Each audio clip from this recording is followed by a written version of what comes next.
বিধানসভা নির্বাচনের আগে দিকে দিকে ছড়িয়ে রয়েছে আইপ্যাক বিরোধী পোস্টার, কিন্তু কেন? এর সদুত্তর নেই। এর পেছনে রয়েছে কার হাত? রাতের অন্ধকারে কে বা কারা মারল এই পোস্টার, তা নিয়ে শুরু হয়েছে রাজনৈতিক বিতর্ক। নদিয়ার বিভিন্ন প্রান্তের পর এবার নদিয়ার শান্তিপুরের বিস্তীর্ণ জায়গা জুড়ে আইপ্যাক সংযুক্ত বিনীত গৈরের বিরুদ্ধে সরাসরি পোস্টার। উল্লেখিত রয়েছে একাধিক দুর্নীতি। মানুষের নজরে আসতেই মুখে শুরু হয়েছে তীব্র জল্পনা।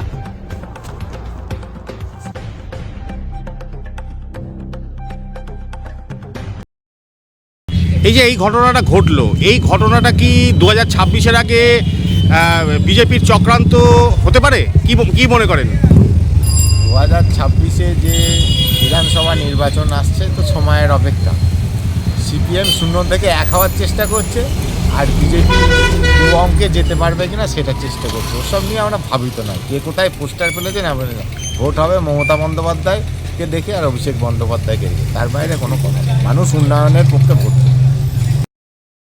আপনাদের আজকে ঘটনাটা ঘটেছে এবং নদিয়া দক্ষিণের সব জায়গা জুড়ে এরকম ঘটেছে, আমাদের কাছে সূত্রের খবর আছে। আপনাদের আইপ্যাকের যে বিনীত গোয়েল, সেই বিনীত গোয়েলের নামে অকথ্য ভাষায় গালিগালাজ দিয়ে পোস্টার পড়েছে, শান্তিপুরেও পড়েছে, আমাদের কাছে তার ছবি আছে, এবং নদিয়ার দক্ষিণে বিভিন্ন জায়গায় পড়েছে। কি বলবেন?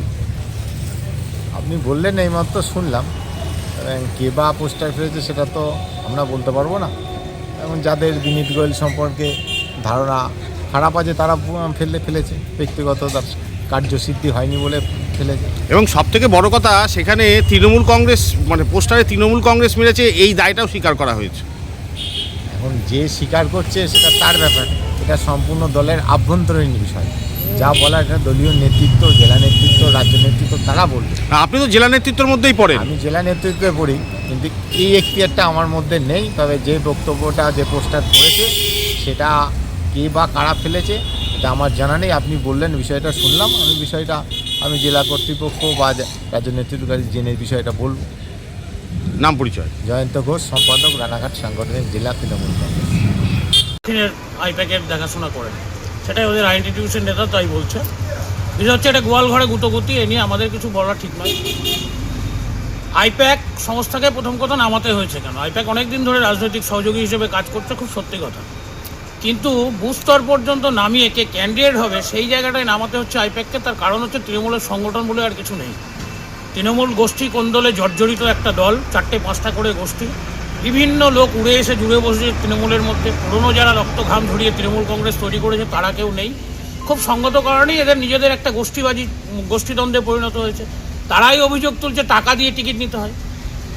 এই জিনিস তো কখনো দেখা যায়নি। আসলে মূল উদ্দেশ্য, এদের রাজনীতি করে মানুষের সেবা করার উদ্দেশ্য নয়। উদ্দেশ্যটা হচ্ছে রাজনীতি করবে, টিকিট নেবে, নির্বাচিত জনপ্রতিনিধি হবে এবং তোলা তুলবে, মানুষকে ঠকাবে। এইটাই হচ্ছে মূল উদ্দেশ্য। এর বাইরে এদের কোনো উদ্দেশ্য কাজ করে না। ঠিক সেই কারণের জন্যই টাকা পয়সার লেনদেনজনিত কারণে সমস্যা হচ্ছে। এবার কেউ হয়তো সেটা নিয়ে প্রকাশ করতে চাইছেন। এটা আমি বলবো যে এটা তৃণমূল রক্ষা মঞ্চ বা তৃণমূল রক্ষা কমিটি করতে হচ্ছে কেন? কারণ তৃণমূলকে নদিয়ার মানুষ হারাতে হারাধন করে দিয়েছে। দক্ষিণ নদিয়াতে তৃণমূলের কোনো অস্তিত্ব নেই। শান্তিপুরের ক্ষেত্রেও দেখুন, একটা উপনির্বাচন ছাড়া শান্তিপুরে কোনো নির্বাচনে তৃণমূল কংগ্রেস জেতেনি। না 2021-এ জিতেছে, না 2019-এ জিতেছে, না 2024-এ জিতেছে। সর্বত্র গোটা নদিয়া দক্ষিণ থেকে দেখুন তৃণমূল কংগ্রেস নিশ্চিহ্ন হয়ে যাওয়ার মুখে।